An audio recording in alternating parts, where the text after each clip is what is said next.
Okay, day 22.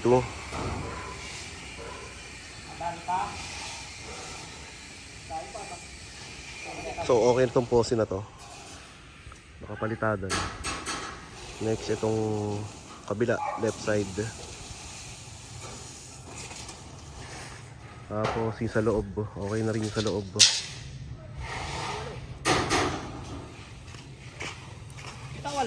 Tapos dumating na in order na 12mm na depth bar.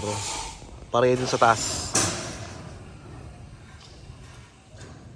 Sa flooring ng second floor. So check ko mamaya yan.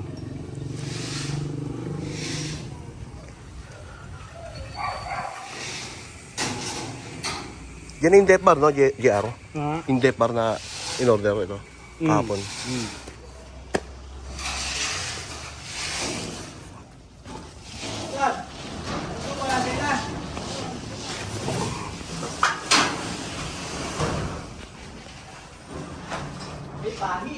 Oh. Ayun, okay na dito.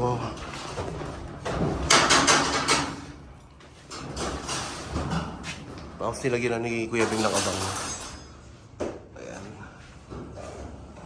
Saka ayun.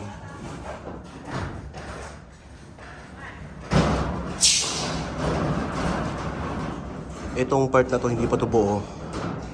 Kasi magbabakbak pa rito eh. Ayan, itong part na to, babakbakin yan para sa way. Tapos dito, wawalan dito para sa laundry area. Tapos open lang para sa entrance ng laundry area. Maganda na ang ni boss.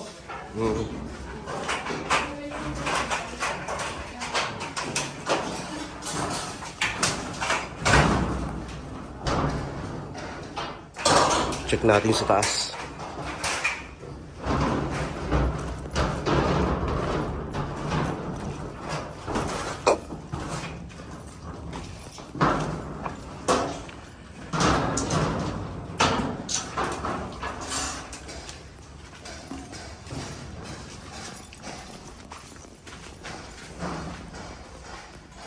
May ilaw na pala dyan eh. Sinognog ang food worker natin. Ay, di. Ano pala? Ay, ito pala. Akala ko. Naglagyan lang na ilaw. Oo. Para lang kita.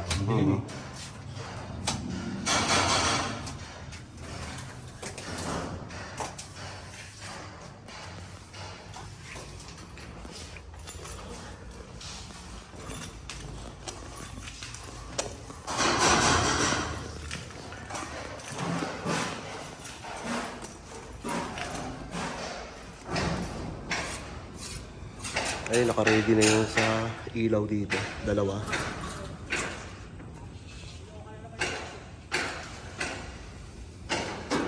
Tapos, meron na, may bakal na pala rito.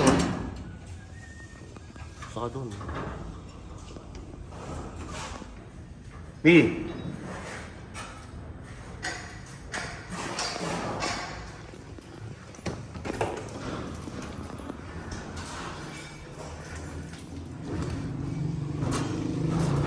Naka-ready na yung mga bakal na.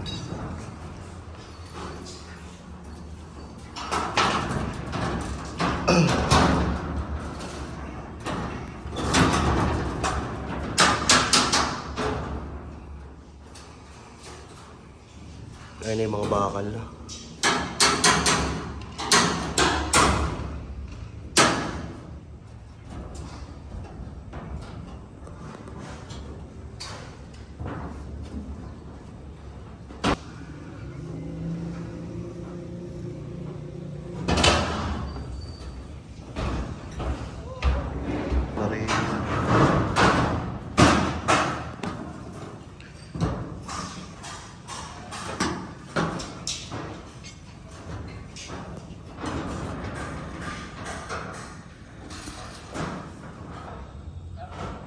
Ayan, so pinapalit nila yung depth bar doon sa taas. Halos okay na tong part na to eh. Nalagyan na ng bakal, winaware na lang. Ang kulang na lang dito sa may balcony. Tapos sa may hallway sa likod.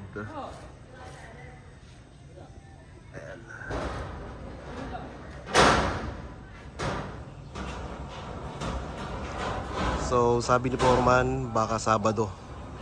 Sabado buhos niyan ng second floor.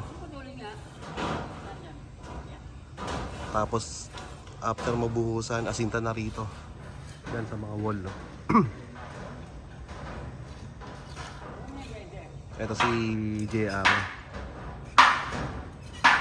Papalitadahan niya hanggang sa may likod. Tapos natapos niya muna to. Itong column. Ayan, so ito yung perspective view ng bahay. Yung pinaka final output. So medyo malayo-layo pa.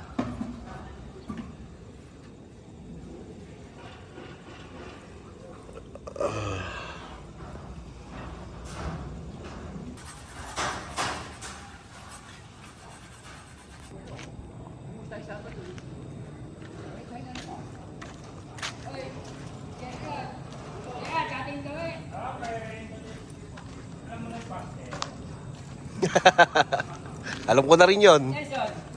Alam na rin ni boss ah. Wakay daw, wakay. Wala nga.